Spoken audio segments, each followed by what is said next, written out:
And so now restart for Heat 2 here in the F1 Racing. Let's turn it over to the voice of F1 Racing. Here is Steve Michael. Thanks, Steve. Appreciate it very much. Now less than a minute to go, and quite a sequence of events that we saw in that second heat. But now it's going to be very interesting because the top three drivers who finished in that first flight will now go to the end of the dock. Now remember, what we're doing here, what we're trying to accomplish here in this second heat is to determine who will start later on this afternoon in the feature for the fourth and final round of this championship. So each one of these heats, very, very important for these drivers to do well and consistently do well. And don't forget, we've got a championship within a championship. Tim Seabold, after winning heat number 1, is interesting to see how fast the fast drivers from the back come charging up toward the front. It's going to be 2 flights. It'll be very interesting here. Less than 20 seconds to go. And on their way, and they explode away from the dock. Oh my! As you take a look, now these are the faster boats, and they're coming off the second flight because of safety.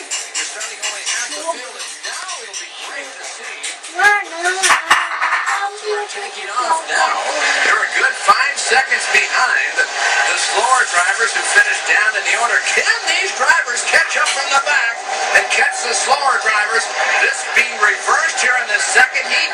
This is going to be filled with a lot of drama as they come by, as we start counting the laps here in the first lap. And your leader, Mark Major out of Ontario, he's going to be quick. As we talked about, this driver from Ontario decided to focus on his business and said, you know what, I'm going to be successful first. Once I've done that, I'll come back to powerboat racing. And he has done that this year. There's a problem on the race course. They have fired off the gun.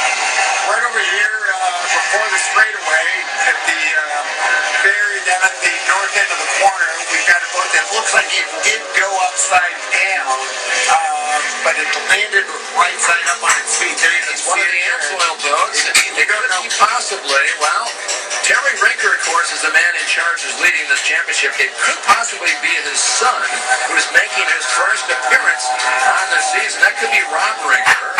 Robbie, the first time here this year racing in Formula 1. He's been racing Formula 2, so they're slowly helping him. I'll tell you something, he took a hard hit. As you mentioned, he wasn't moving much, and you can see he looks still a little dazed. We've got Heat 2 coming up for you for the F1 boats, and those little babies fly. Now I'm back from the shores of Lake Washington.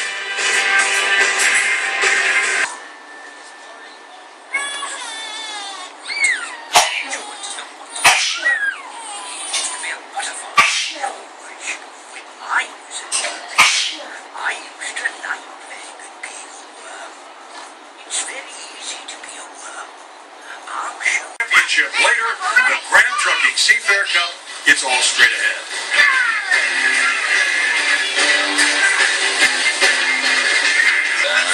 Less than 30 seconds to go. All eyes glued in the official starter. When we hit the 20-second mark, he'll raise that flag, and he can drop it any time he so feels like. And they're under starters' orders. So we hold our breath. Now set to go. Drivers from 7 different states, 2 different countries. Here in heat number 4, Chris Fairchild on the pole in the first flight of boats get away. Chris Fairchild trying to fight his way up as they work their way up through. And here they come off the start in the second flight of boats. There you can see Terry Rinker. And let's watch and see if these faster boats that started in the back will reverse the order and see if they can catch up to the drivers who finished a little bit in the back in that last heat. So we'll see how this all pans out here. And there's a problem on the race course. As we can see here, it looks like it's Tim Steele. Oh my, the man is in second place in this championship. That boat could be on fire. We'll have to check to see if the engine's on fire. You can see him working frantically to put the fire on. The boat's on fire. And the red flag is coming out. Tim Steele. Oh, he's going to be devastated. He abandoned ship. Now it's important here, Chip, to remember that you've got to turn off the gas flow valve as you jump off the boat.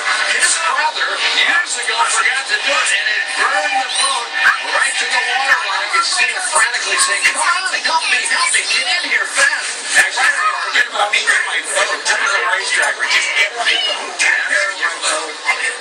And budget. I mean, you're looking at a package of well over $70,000, and now the fire department gets in there. This will be a restart here on this fourth heat after Tim Siebel's fiery exit. Hold our breath seconds before the start. They're under starters. Orders are underway.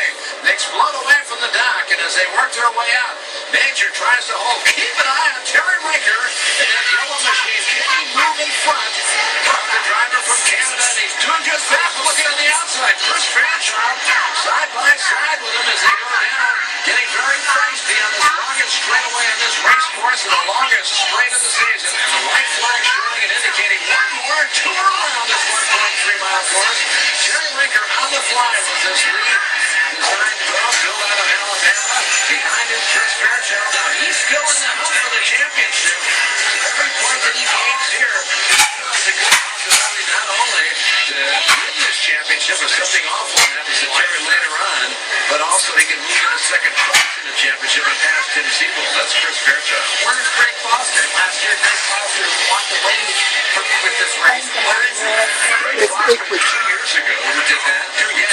Last year, remember we had a 1C engine on the test field. He's back farther. Remember, he just started this race in last place because he changed propellers. So he moved to the back of the field. So Terry Rinker comes across. He gets to victory. He puts himself a step closer towards the championship for 2014. Here are the results in Heat 4 of the Graham Trucking Seafair Cup, with Terry Rinker coming out on top, Chris Fairchild followed by Greg Foster, Mark Major, Jose Mendez, and G. Look at that. Is this spectacular? It is a beauty. Piloted today by senior project pilot Captain Mike Ryan and Captain Heather Ross, also a 787 project pilot. Just a beautiful climb out on a gorgeous blue sky day.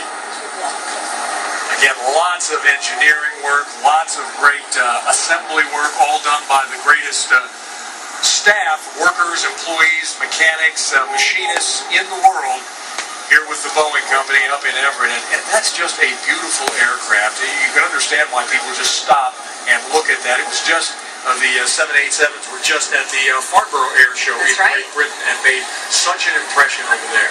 Absolutely, and this airplane, 50% of it made with composite materials, something I know Boeing was proud of, and it's good to see the Dreamliner once again flying over Lake Washington as part of Seafair.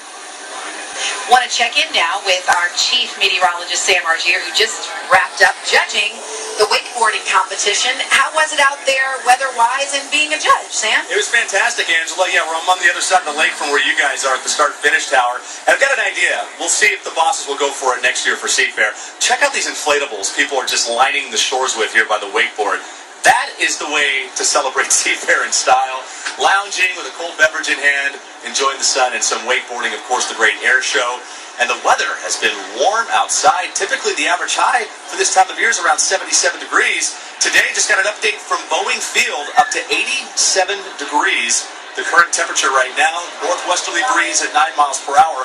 And we were talking to racing legend Chip Hanauer earlier in our broadcast about how important the winds are when it comes to the drivers on the lake. Even a little bit of log movement, folks getting set up for lots of racing still to come. In fact, the championships here, both of them will come a-flying around the race course here. But what a lovely day it is. Just a slight breeze blowing, and folks on their fly bridges getting set for the F1 tunnel boats. That is at about 4:50. They have moved, shifted the schedule just a bit, so they're a little bit later. And then at 5:15, it is the big boys, the H1 Unlimited.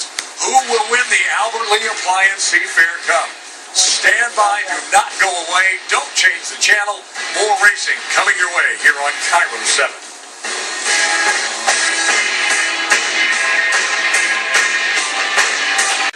Today, and it's just one right after the other.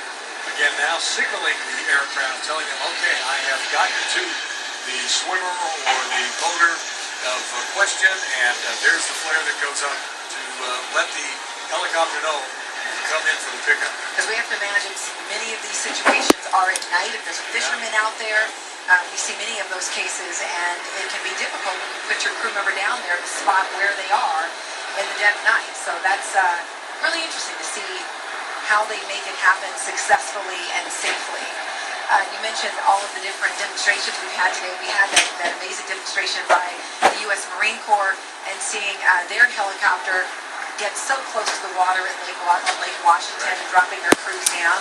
And here, in this particular demonstration by the Coast Guard, you see a helicopter lowering, I guess you'd call that a basket of some sort, down to that swimmer a fellow member. Yeah, we'll maneuver that person that they want to raise up. We'll get him in the basket, we'll strap him in, and then we'll raise it up to the helicopter above, where that person, if injured, will receive immediate care. And then they'll pick up the swimmer, and they will head back to base to get that person hospitalization if necessary.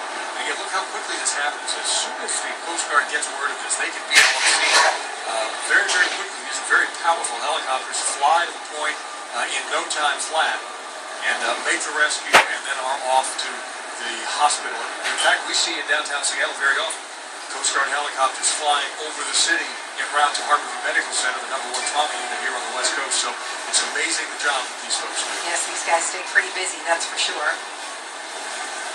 And notice that the bright colors there, certainly necessary for what they do and being spotted. And notice the difference, because we saw the Marine Corps demonstration, because you're talking about a wartime situation. That helicopter, when it got close to the water, it was quiet. Yeah. It was quiet. So that's interesting to see the difference here. It's, not much of a concern. Stabilizing that patient, and we expect to see that basket going back out to pick up the swimmer before they take off from Lake Washington. Again, this is all being done right out here in front of the log boom where everyone can see how this works. And again, if you're a boater, you know that there are a lot of those folks, a lot of boaters who owe their lives to the Coast Guard, who come to the rescue. It's interesting, Lake Washington, when you look at it from this vantage point, it looks so calm right now. But then when we saw that close-up shot of one of the Coast Guard members in the water, you could see it appeared, and I'm sure not helped by the helicopter, but it just seemed a little rough there. Right, As it gets close, see there, it's choppy. The wash off the rotors and to churn up that water. They're going to drop, I think they're just going to drop a cable, in fact, and he's going to hook himself up to a harness and then be pulled back up into the waiting chopper. I believe that's what it looked like. Yeah, more than one way to make a rescue. So there's the basket or the cable. Yeah, there you see it drop down. So we're now having to move over to get to that. Think of the skill it takes to hover this helicopter. I can't tell exactly as I try to look back, but it can't be much more than, 60, 75 feet off the water here at Lake Washington. And one thing our director just pointed out, they're doing this in, pretty good weather. But if you have a situation in which you're in a storm, it'll be difficult, even more so. Pulled back up is that swimmer. Kind of gave a little wave to the fans, being fins up there for just a moment. I don't know that that's expected or not, but they will get him into the chopper and then they will move off of the race course and will continue to await the boat racing. But this, again, gives you a good idea of what Coast Guard Search and Rescue does. And while I'm thinking about it and mention boat racing, we also should mention the great rescue crews and boat crews that are all around this race course here at Stan Sayers. All in the water, around in their boats, prepared with frogmen and the rest. They are all here just in case what happens that we saw earlier today. A boat goes over, and they were to that boat instantaneously. Instantly, those dive teams, that's right. The military are a big part of Seafair, and couldn't do it without them, for sure. It is race time coming up soon. F1 towboats, H1 Unlimited. Stay tuned. The Coast Guard on their way out. More racing coming back at Seafair.